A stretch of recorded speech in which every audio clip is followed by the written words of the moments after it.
We're back for our Day 4 video from South by Southwest 2025 with Allen Heath. We've got consoles across the show at venues of all sizes. We'll be focusing in on the British Music Embassy today. Stay tuned for more content over the coming week with engineer tips and tricks and their thoughts on Q, SQ, Avantis, and D-Live. Let's rock!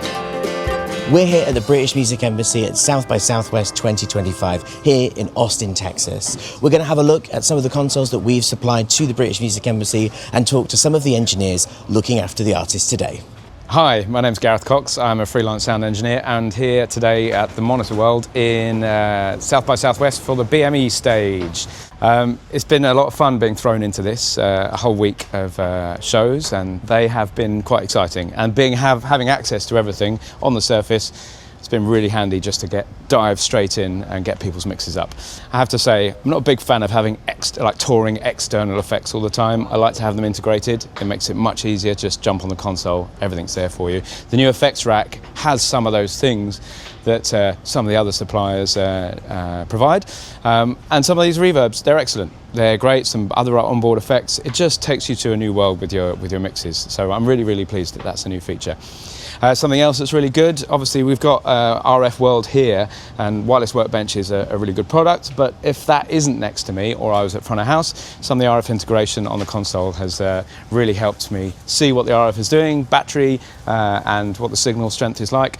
So that's been really, really fancy. Some of the other things that I've really enjoyed today, I've got some new Shaw products, but it's certainly from an Allen Heath perspective, being able to pan everything sounds super wide, and it really makes all the bands stand left and right in your in-ears, and that vocal hits you straight in the centre of the face. So I've really enjoyed that element of it. And thanks for having me at South by Southwest, and thanks for all the free t-shirts. Side of stage here on the courtyard stage, we've supplied an S5000. This is connected to a DM0 down here in the rack. This will be providing all the monitor duties for the festival. We are doing a digital split, as I said, from the continuity desk. So this is getting all of its audio over GigaRace, or it's certainly getting all of its inputs over GigaRace. And it's doing outputs via a combination of GigaRace into the continuity system for wedges, and also a DX012 doing AES into the in-ears system. This system is also handling some of the shouts, so we're able to do shout groups to and from front of house, also to our patch team on the stage. This system here is also fitted with the Rack Ultra effects card, which you'll hear our monitor engineer talking about. Hi there, my name is Jez. I am the front of house engineer for the BME stage at South by Southwest in Austin, Texas. So we've got the S5000 here at front of house, which is a great addition again. It's the console I tour at home, so I'm really used to it. They've got the new Rack Ultra FX cards in them as well, which it's the first time I've actually got to play with these properly, not just sort of a festival stage or one-off show. So that's been a great addition. Super happy with the new reverbs. They've been absolutely great, especially the reverb designers. Just sound so warm and sort of really help elevate your vocals in the mix. So that's been an absolutely amazing addition, I think, from my side. I've been really impressed with the console this year, especially how it's performed in the heat that we've had. As I say, it's my 4th year out here this year, and I've never known it to be so hot, and the console hasn't missed a beat, which has been great. So this year, we've also been using the source expander on vocals, just to sort of get them above everything else.